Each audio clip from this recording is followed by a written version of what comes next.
अफगानिस्तान की सरजमीन से पाकिस्तान को मुसलसल दहशतगर्दी का सामना है। हुकूमत पाकिस्तान और इदारों ने दहशतगर्दों और इनके सहूलतकारों के लिए जमीन तंग करने का ऐलान कर दिया। सऊदी अरब का पाकिस्तान और अफगानिस्तान के दरमियान सरहदी कशीदगी पर इजहार तशवीश। सऊदी वजारत खारजा का दोनों ममालिक से तामुल और जब्त से काम लेने का मुतालबा। वी हैव नो आइडिया कि क्या डायरेक्शन बनेगी मुस्तकबिल में। कोई आइडिया ही नहीं है क्या डायरेक्शन बनेगी मुस्तकबिल में। और जो अब जारी बात है, मुत्तकी को पट्टी पढ़ाई जाएगी और बेसिकली होगा क्या, पैसे देंगे तालिबान को चाहिए पैसा, कहेंगे करो काम, वो करेंगे काम। इंडिया कहेगा हमने तुम्हें रोटी भेजी, हमने तुम्हें आटा भेजा, हमने तुम्हें मेडिसिन भेजी, रिलीफ मटेरियल भेजा, टेंट भेजे, यही बातें की ना। वहां पे तहरीक तालिबान पाकिस्तान लगातार दर लगातार पाकिस्तान के ऊपर हमला कर रहे हैं। कभी 10 मारे, कभी 15 मारे, कभी 11 मारे, कभी 3 मारे, कभी उनकी फौज के ऊपर, फ्रंटियर कंस्टेबलरी पुलिस के ऊपर हमले चल रहे हैं। उनकी भी जाने जा रही हैं। ये हमले रुक नहीं पा रहे हैं दोस्तों। वहां पे आपको पता ही है, हम कवर कर चुके हैं कल परसों, कि पाकिस्तान ने एयर स्ट्राइक करी और टीटीपी के लीडर को मारने का दावा करा काबुल में, कि साहब काबुल में हम घुस के मारेंगे। ये पाकिस्तान का दावा है। अब वो मरा नहीं मरा किसी को नहीं पता।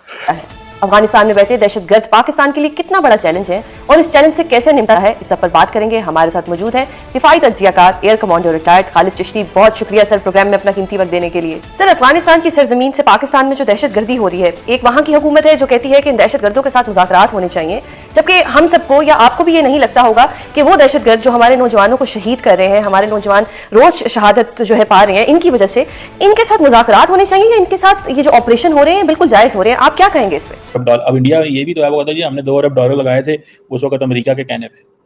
बेसिकली अमेरिका के कहने पे नहीं, इंडिया को ये मसला था कि अगर उस वक्त हम तालिबान जो है, एक नया अफगानिस्तान बन रहा है, तो इसमें अगर हमने कंस्ट्रक्शन में हिस्सा ना लिया। जय हिंद दोस्तों, पाकिस्तान और अफगानिस्तान के बीच इस टाइम बड़ी टेंशन पैदा हुई है बॉर्डर के ऊपर।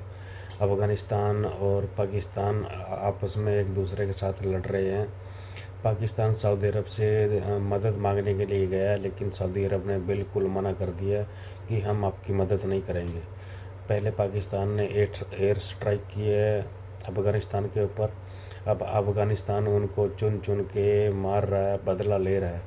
तो दोस्तों, अगर आपको वीडियो अच्छी लगी तो प्लीज़ चैनल को लाइक सब्सक्राइब ज़रूर करिएगा और लेटेस्ट न्यूज़ के लिए दोस्तों इस चैनल को सब्सक्राइब करके रखिए। आपको हर दिन अच्छी खबरें मिलेंगी। धन्यवाद दोस्तों। इंपॉर्टेंट चीज़ यह है कि इंडिया ने हमेशा हमारी मदद की है, हमारे एथलीट्स की मदद की है, हमें हमेशा ट्रेनिंग दी है, हमारा कोऑपरेशन बहुत ज़बरदस्त है। और पिछले 4 साल से अफ़गानिस्तान और इंडिया के जो ताल्लुकात है वो मुसलसल इम्प्रूव हो रहे हैं। वो बेहतर हो। और अफ़गान तालिबान समझते हैं कि जितना ज़्यादा हम इंडिया के करीब होंगे, उतना ज़्यादा हमें सपोर्ट मिलेगी। ठीक है ना जी। ये मुझे याद है। ठीक है जी। ये एक बड़ी क्लियर सी बात है। लेकिन अब things have changed a lot. Indians ये समझते हैं कि पाकिस्तान को अगर टफ टाइम देना है तो तालिबान के करीब हो जाओ। इंडियंस ये समझते हैं, and they are doing it for quite some time. They do understand इसकी क्या सिग्निफिकेंस है, इसकी क्या ज़रूरत है और ये क्यों होना चाहिए। और ये चीज़ें नज़र आ रही हैं। बहरहाल ख़वातीन सहाफ़ियों को अलाउ नहीं किया गया। मुत्तकी साहब जो हैं वो, उनके ऊपर इंडियन सहाफ़ियों ने ख़वातीन के राइट्स के ऊपर बात की और उन्होंने उसको कहा कि ये प्रोपेगेंडा है। हालांकि इस प्रेस कॉन्फ्रेंस के अंदर ख़वातीन को अलाउ नहीं किया गया हुआ। ठीक है ना जी। तो आप इमेजिन करें कि इस पर इंडिया जो है वो कितना बैकफुट पे था। इंडिया बैकफुट पे था। उसकी वजह बड़ी सीधी सी है। इंडिया का ये काम था कि वो ये समझता है कि भाई ये जो चीज़ें हैं, इसमें उनको चाहिए था कि वो हर कीमत पे ख़वातीन सहाफ़ियों को भेजते। लेकिन क्योंकि इंडिया अफ़गानिस्तान को अनकम्फर्टेबल नहीं करना चाहता, इंडिया नहीं चाहता कि अफ़गान तालिबान अनकम्फर्टेबल हो, तो उन्होंने कहा ठीक है, अगर ख़वातीन नहीं जाती तो ना जाएं। तो इट मीन्स कि इंडिया की क्या पोजीशन है। तो इंडिया की जो जॉब थी, that was to win the Afghan Taliban. India की जॉब अफ़गान तालिबान को जीतना थी।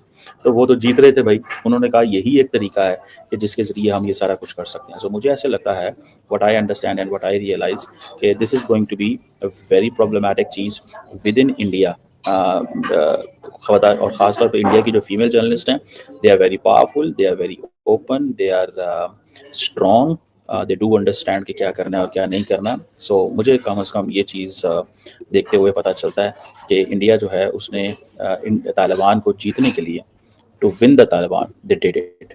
तो उनको इस चीज़ की समझ थी कि ये वो जैसे कहते हैं ना, ये बेसिकली ये जो दौरा है, ये खैरसगाली का दौरा है और अफगान तालिबान को नाराज़ मत करें। अगर इंडिया की फीमेल सहाफ़ी नाराज़ हो भी जाती हैं तो हो जाएं, और इंडिया के मेल सहाफ़ी जो हैं वो अगर ख़वातीन सहाफ़ियों के लिए नहीं बोले तो ठीक है। दूसरा, मुत्तकी साहब ने ये कहा है कि इंडिया हमें बहुत ज़्यादा वीज़े दे रहा है, ठीक है जी, और कहते हैं जी हम एजुकेशन टाइज बिल्ड करना चाहते हैं। दूसरी उन्होंने बात जो अहम की, उन्होंने कहा जी कि हम चाहते हैं कि वाघा बॉर्डर की तो बात उन्होंने की कि वाघा बॉर्डर खुले इंडिया और पाकिस्तान के बीच में तो हमारी भी ट्रेड बढ़ेगी। और दूसरा ये है कि उन्होंने कहा कि पाकिस्तान जो है वो, उन्होंने श्योर कराया, दे एश्योर्ड, उन्होंने कहा पाकिस्तान जो है वो हमारी टेरिटरी का इस्तेमाल नहीं कर सकता, ठीक है। Pakistan can not use our territory against India, anti India activities. So ये चीज़ें जो हैं वो हुई हैं। और दूसरा उन्होंने कहा जी कि पाकिस्तान जो ये बात कर रहा है कि अफगानिस्तान सपोर्ट कर रहा है टेररिज्म में, वो कह रहे हैं हमें को हमें प्रूफ दो। आपके पास तो कोई प्रूफ नहीं है। ये मुत्तकी साहब ने उनको कहा है कि हमें प्रूफ दो, ठीक है जी। और दूसरी बात ये है कि ये जो गन्स के ज़रिए मसला हल नहीं होगा। तो मिसाल के तौर पे उन्होंने ये कहा कि भाई आप देखो कि ये जो बॉर्डर के ऊपर हमला हुआ है, इसको उन्होंने हाईलाइट किया। तो उन्होंने कहा जी कि हम इसको कंडेम करते हैं ऐसे हमलों को, and we don't believe in this. तो अब वो कह रहे हैं कि इंडिया के अंदर हम अपने डिप्लोमेट्स भेजेंगे जो यहाँ पे ट्रेनिंग लेंगे। सो इसको ज़रा थोड़ा समझिएगा, ठीक है जी। लेकिन यहां पे पाकिस्तान ने एक और वही घिसा पिटा पुराना दावा करा है कि हमारे पास पूरा सबूत है कि टीटीपी को फंड करने वाला भारत। अब इस सबूत के पीछे राज क्या है, nobody knows. Ahmad Sharif Chaudhary DG ISPR, वो जिन वाले बाबा थे ना, उनके बेटे हैं। जिन वाले बाबा साइंटिस्ट के बेटे Ahmed Sharif Chaudhry, lieutenant general of the Pakistan army, DG ISPR का यह कहना है कि भाइयों और बहनों, हमारे पास पूरा सबूत है कि भारत फंड करता है तहरीक तालिबान पाक। अब ये कैसे फंड करता है, कहां से पैसा आता है, ये सब इशू ये है कि when you are speaking to जाहिल Pakistanis, you can say random stuff. आप कुछ भी कह सकते हैं और पाकिस्तानी आपको बिलीव करेंगे। उनको जाहिल रखा गया है। अब दोस्तों एक बात जो मैं जानना चाहता हूं, अगर पाकिस्तान के पास ऐसा कोई कोट अनकोट सबूत है कि भारत तहरीक तालिबान पाकिस्तान को अगर फंड कर भी रहा है, तो आजकल तो अमेरिका से इनकी बड़ी अच्छी दोस्ती चल रही है यार। साथ में बैठ के खाना छाना खा रहे हैं ये लोग, बिरयानी खा रहे हैं साथ में बैठ के। अगली बार जब ये जाते हैं व्हाइट हाउस, या 2 बार तो जा चुके हैं भाई, आपने डोनाल्ड ट्रंप को क्यों नहीं बोला कि जनाब ये सबूत है, ये सबूत है कि भारत फंड कर रहा है टीटीपी को, सब ये सबूत हम आपको देना चाहते हैं। चाइना आपके बड़े अच्छे दोस्त है भाई, 2 तो ग्लोबल सुपर पावर हैं, चाइना और अमेरिका। आप चाइना को सबूत दीजिए। मैं ये भी नहीं कह रहा, क्योंकि अगर आप कहीं और मैं बोलूंगा आपको यूनाइटेड नेशंस, तो आप बोलेंगे कि वहां पे तो साहब हिंदू और यहूदी मिलकर साजिश कर देते हैं। कैसी साजिश यार, तुम तो खाना खा रहे हो ट्रंप के साथ बैठ के। बोलो ट्रंप को, सर ये फाइल लेकर आए, आप जरा पढ़िए जब आपको फ्री टाइम मिले, ये भारत की देखिए साजिश है हमारे खिलाफ, ये तहरीक तालिबान पाकिस्तान के ताने बाने नई दिल्ली से जुड़ रहे हैं, आप बोलिए तो एक बार। दोस्तों मैं आपको बार बार एक बात बोलता हूं, पाकिस्तान इतना बुरा फंस गया है कि बकवास करने के अलावा पाकिस्तान के पास और कोई चारा ही नहीं है। छोटा सा एग्जांपल देता हूं आपको। इनकी नालायकी की वजह से दर्जन से ज्यादा चाइनीज इंजीनियर्स पिछले 2-3 साल में मारे गए। चाइना नाखुश है, चाइना दुखी है, और चाइना बहुत गुस्सा है पाकिस्तान से। चाइना ने CPEC पर इन्वेस्टमेंट जो थी लगातार जो आ रही थी वो रोक दी है। एक हल्की सी इन्वेस्टमेंट खोली है एक रेलवे लाइन के ऊपर, बाकी सारा का सारा CPEC जो है लगभग लॉक हो गया। इनका यह कहना है कि साहब चाइना पाकिस्तान इकोनॉमिक कॉरिडोर से भारत जलता है, इसलिए भारत कहता है बलोच फ्रीडम फाइटर्स को कि तुम जाके हमला करो चाइनीज के ऊपर। लेकिन यह बात सिर्फ जिन के बेटे अहमद शरीफ चौधरी को पता है, जो जिन वाला साइंटिस्ट है उसके बेटे को, और किसी को नहीं पता। यह चाइना को नहीं पता है, जबकि चाइनीज इंटेलिजेंस एजेंसीज पाकिस्तान में सक्रिय हैं। They are hyper active inside Pakistan, they know everything.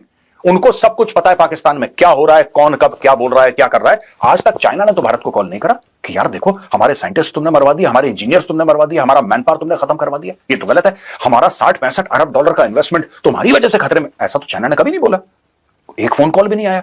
तो कौन सा चूरन जय हिंद दोस्तों, पाकिस्तान और अफगानिस्तान के बीच इस टाइम बड़ी टेंशन पैदा हुई है बॉर्डर के ऊपर। अफगानिस्तान और पाकिस्तान आपस में एक दूसरे के साथ लड़ रहे हैं। पाकिस्तान सऊदी अरब से मदद मांगने के लिए गया, लेकिन सऊदी अरब ने बिल्कुल मना कर दिया कि हम आपकी मदद नहीं करेंगे। पहले पाकिस्तान ने एयर स्ट्राइक की है अफ़गानिस्तान के ऊपर, अब अफ़गानिस्तान उनको चुन चुन के मार रहा है, बदला ले रहा है।